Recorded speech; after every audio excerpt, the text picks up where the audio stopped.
It's Tuesday of Texas A&M week. We should be talking about Texas A&M because it's Texas A&M week. But here I am once again asking one simple question of Shane Beamer. Shut up.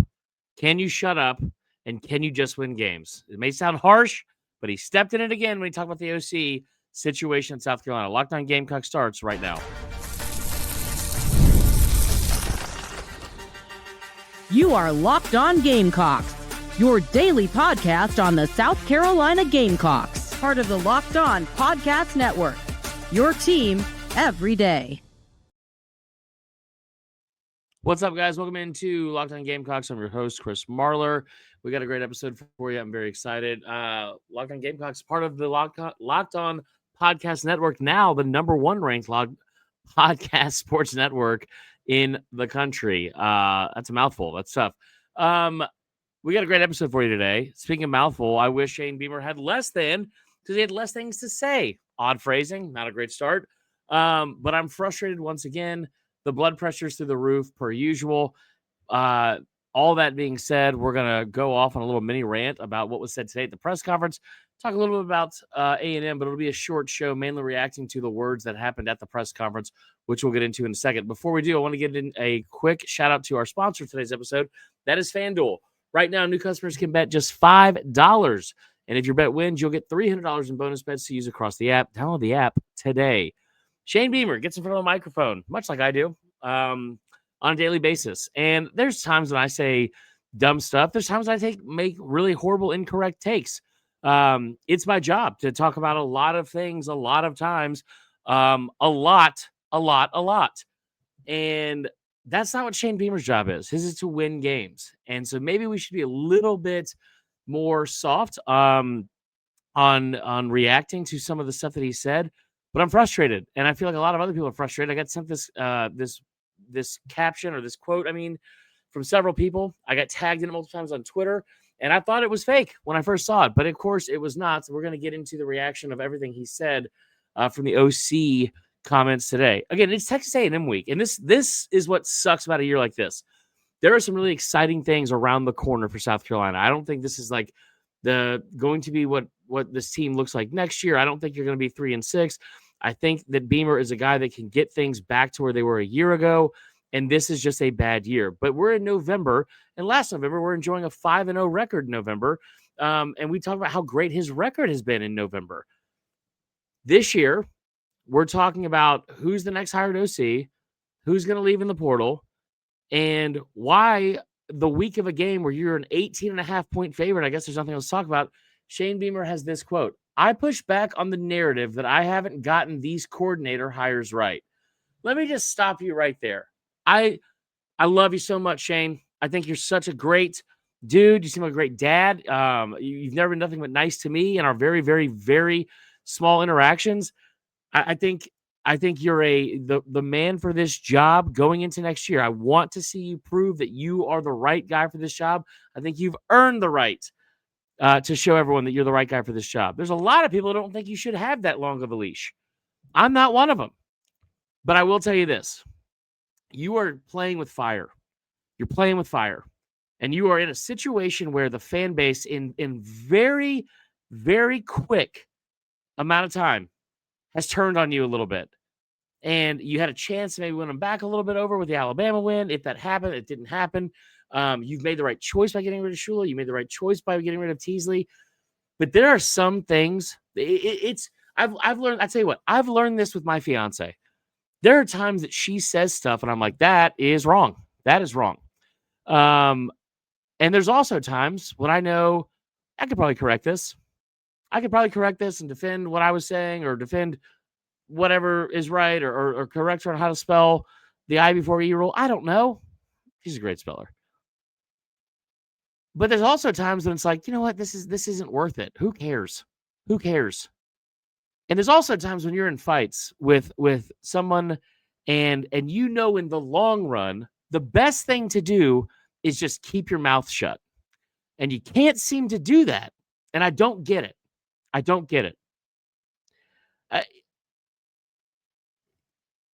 This has not been a good season. It's very easy to look at the track record of offensive coordinators that have been here. If we want to sit here and fight fire with fire and be defensive in the press conference and say, I'm going to push back on the narrative that I haven't gotten those coordinator hires right. How? Because Dowell Loggains was good for 6 games? That's what we're going to go off of? Said Marcus Satterfield was a college guy and won 7 games in 2023 and, quote, hung 63 points on Tennessee, and said Satterfield didn't get fired. I don't care if he was fired or not. I don't care if he was a college guy. And bragging about winning 7 games is not where this program is supposed to be. And I tell you what, and I'm just going to be as honest as possible, okay? I'm going to take off. I got the SEC hat on. I'm going to take off the South Carolina Homer hat here for a second. Bragging about scoring a bunch of points in a game that got you to a seven wins in 2023. In 2023, by the way, when their starting quarterback, who was a Heisman contender, went down with a knee injury in that game, bragging about how many points you scored in a game 2 years ago, is a loser mentality. It's a loser mentality. No one is judged off of one game. You know that. I know that. Everyone knows that. Like, it's why you gave Mike Shula 9. It's why you gave Mike Shula 9 games, because no one's based off of what no one's resume and how you judge them and how good of a coach they are is based off one game. You know that. That's why you gave Dowell Loggains 6 more after how bad the start was in 2024.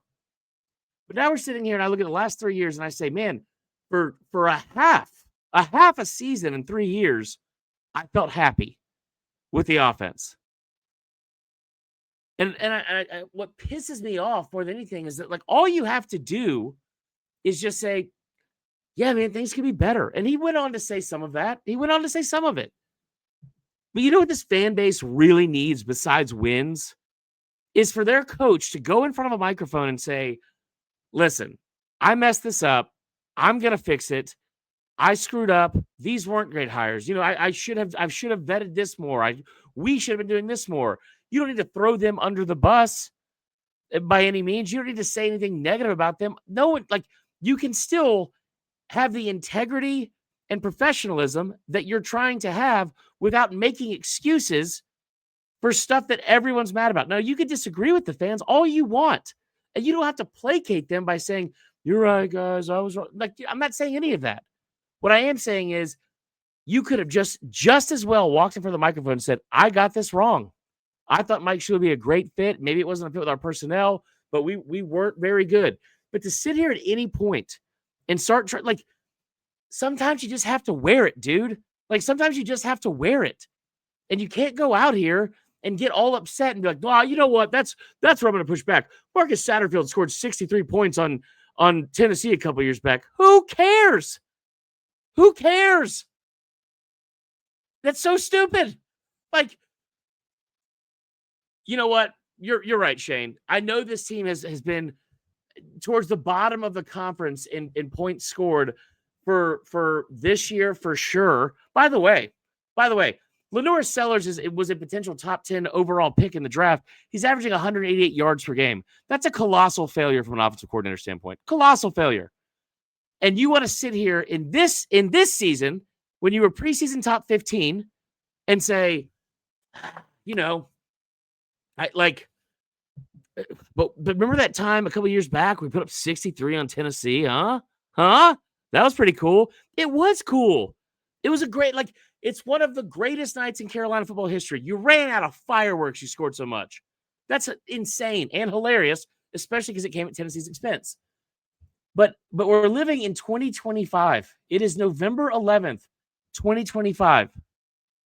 And you are telling me right now, when I'm looking at these numbers, okay, I'm pulling them up right now. Scoring offense, you're dead last. You're not even averaging 20 points per game. Not even averaging 20 points per game. By the way, in conference games, you're averaging 16.4, even worse. 2024, you were 7th, 30.5. 2023, you were 12th. You want to brag about what you did against Tennessee? How about this, Shane? You were 12th in the conference of 14 teams with 26 points per game, and that's when you scored 63 in a game. What are we talking about, man?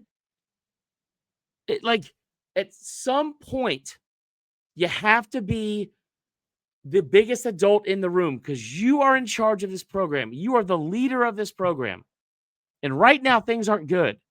And sometimes it's okay to not die on a hill when the hill is already dumb in the first place. But it's okay to not die on a hill and just don't even expend the energy. Just go fix it. And the quotes that came after it, they were better and they made me feel better about the whole thing. But this quote just incensed me with like anger because it's like, I tell you what it really, if I'm being honest, what it really feels like. It feels like sometimes I just don't think he gets it. Sometimes I really just don't think he gets it to where it's like, is he good? Like, there was a time for a long time where Kiffin would just constantly say stuff and get in his own way and couldn't help himself by saying stuff. That's what this attitude is. The difference is Kiffin's winning games. Kiffin's got he's going to have double-digit wins for the fourth time in 5 years. So he can pop off on Twitter. He can say stuff that's out of pocket. You don't have that luxury, man. You don't have that luxury. And that's all I know to say at this point. Like, and I tell you what makes me so frustrated about it too, is I really, really wish we were talking about Texas A&M. I really do. I wish that was the focal point. I wish that Carolina was going in on the road as a 6-point underdog, with a 6-3 record even, or not even 7-2, 6-3. Like, and figuring out a way how are they going to knock off this Texas A&M team. But instead, 18.5-point underdog. Coach is talking about defending hires that he made because of how many points they scored in a game in November in 2023. I mean, it's infuriating, and it shouldn't be. I know that I probably shouldn't overreact so much to like one quote. We spent 12 minutes talking about it. That's probably too much time. But we also haven't been given a lot of other things to talk about when it comes to football. Not right now. And that's even more frustrating. You don't have the luxury of being able to have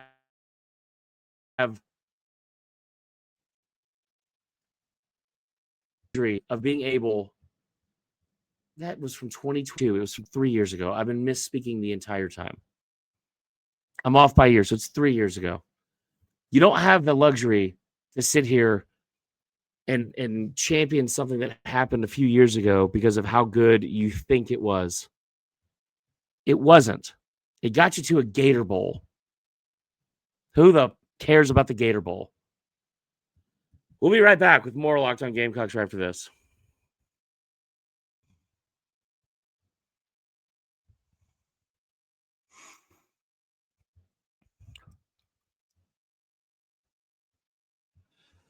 All right, we're back with more Locked On Gamecocks. I just want to say something real quick. There's a lot of times I feel like if I'm just being 1,000% honest with like this job or some of the other shows, in this circle, sometimes I feel like a very overdramatic. It's the best way to phrase it while keeping my job. Like overreactive and like theatrical. And I just want to say this one thing. Those are two things that could easily describe the first 12 minutes of the show, and deservingly so. The one thing I will tell you is this. I did not intend to do a show today that made me so mad or pissed off or reacting like that. And I wish it was theatrics and pretend, but it really does just piss me off that much. And maybe that's something I'll need to work on. I'll just go see if BetterHelp has therapy. I think they were a sponsor of the show one time before. And we'll work through all of it together. God knows we're going to need it in this off season. But either way, it's so frustrating. We're going to talk more about some of the other quotes. Before we do, I just want to say real quick, there's still 3 games left, and we get Clemson in Willie B. And college football is back, guys. College football is back, and it's back in a big way for the rest of the year. And I couldn't be more excited. The tailgates, the rivalries, the energy in the stands. There's just nothing like it. But let's be real. Actually getting tickets can feel like more of a battle than the game itself. Endless queues, hidden fees, prices jumping at checkout. That's why I use Game Time. And if you don't want to talk about college football games, you want to go get inside of CLA, inside of Colonial Life, get up front, or get close to the courtside tickets, or as close as you can be to the action with Don Staley's team or Lamont Paris's team. Still, use Game Time. It's the app that gives back the advantage to fans. It's the easiest way to score last-minute tickets at the best prices with no surprise fees. What you see is what you pay. So take the guesswork out of buying college football tickets with Game Time. Download the Game Time app, create an account, and use the code LOCKEDONCollege for $20 off your first purchase. Terms apply. Again, that's promo code LOCKEDONCollege for $20 off. Swipe, tap, ticket, go. Download Game Time today. All right. I'm going to give you the rest of these quotes and we're going to get out of here. We're going to keep it a short show today. The other comments that were made today, and I'm reading this on Big Spur. They do a phenomenal job, but I mean, you can watch the press conference every day, right? They show it every single day. While Beamer lodged some defense of Satterfield and Loggains specifically, he admitted that the offensive production during this tenure is unacceptable. He said all three of those guys did have pro backgrounds. Do we need to be more consistent on offense? Yes. I don't like the inconsistency we've had since I've been the head coach, and that's on me, which I love. Totally on me. We have to score more points, turn the ball over less, and have to get sacked less. Every year I come in here in spring practice, when I meet with you guys and I talk about the things we need to do better on offense, and it's too many sacks and too many turnovers, and this year's no different. It's like a freaking broken record. We've got to be better from that standpoint. He said, quote, I'm open to anything when it comes to the next offensive coordinator's background. Now, I also am, listen, I'm reacting to one quote. Like, I'm reacting to one quote. And there's going to probably be some people that will push back on that and be like, well, he did say this, this, and this. And I bet Beamer would even say that. I'm like, that's fine. That's fine. My expectation, which is based out of my frustration, is coming from a standpoint of I don't need you to be clean for 95% of the press conference and say, well, you know, like, yeah, this is on me and blah, blah, blah, and accept responsibility. 100% of it's on you. And there's no reason to defend something that happened 3 years ago. There's not. So that's, again, just stating the point again.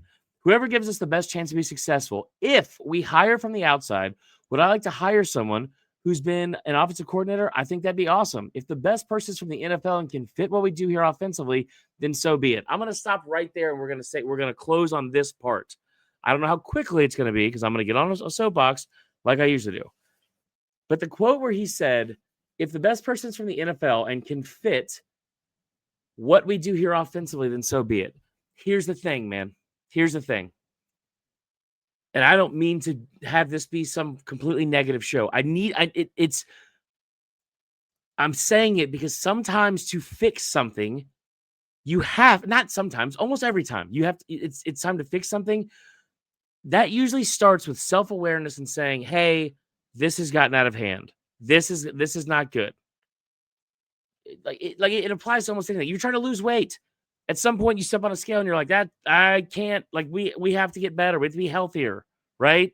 Like, you know, if you're struggling with grades or whatever, like it's like, okay, at some point I got to start studying more. I gotta like be more committed to this. It's the same in sports, right? Like I'm not good at bunting. I have to get more work in fundamentally. I'm not good at fielding. I need to get out there early and take more ground balls, whatever. Okay. In this scenario, to say if they can fit what we do here offensively, then so be it. I'm all about having an identity, an ideology, and what you want to do offensively. But the bottom line is this, man. And if you can't see this after bringing up something like the glory days from 3 years ago in one game, then I don't know if I can help. But like what we do here offensively is not much. It's not much. Those last 6 games of last year were awesome. You have 30% more blue chip recruits on this year's roster. You have 9 5-stars that have been signed in the history of the program. 3 of them are on this year's roster. They're not all on offense, but like still the point stands. Figure it out. And so if they come in here and they fit what we do offensively, it might be time to use a cliche to think outside the box and find someone else with a different identity on offense and a different philosophy than what you've been doing here. Because what you've been doing doesn't work. And that's all I can say. It's 9:20 over here. I think it's 10:20 on the East Coast. It's beyond time for me to go watch whatever crap my fiance has on Netflix for us to go watch. I'm sorry for the rants. You know I love you guys. I really appreciate you guys. We're going to be back tomorrow. And by God, we are going to talk about the Texas A&M game. But that is all for today's episode. I appreciate you guys tuning in once again. Before we go, I do want to say one quick thing about our friends at FanDuel. And you guys have heard me say it before. You'll hear me say it again.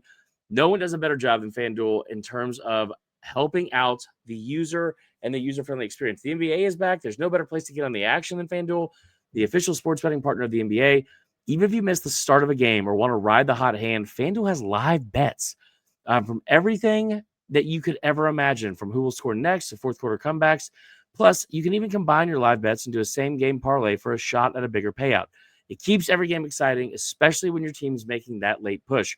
Right now, FanDuel is giving new customers $300 in bonus bets when your first $5 bet wins. So head to FanDuel.com, sign up, play your game with FanDuel, and the official sports betting partner of the NBA. That is all for today's episode. We'll see you all tomorrow, and I might be actually calm by then. Go Cox, guys.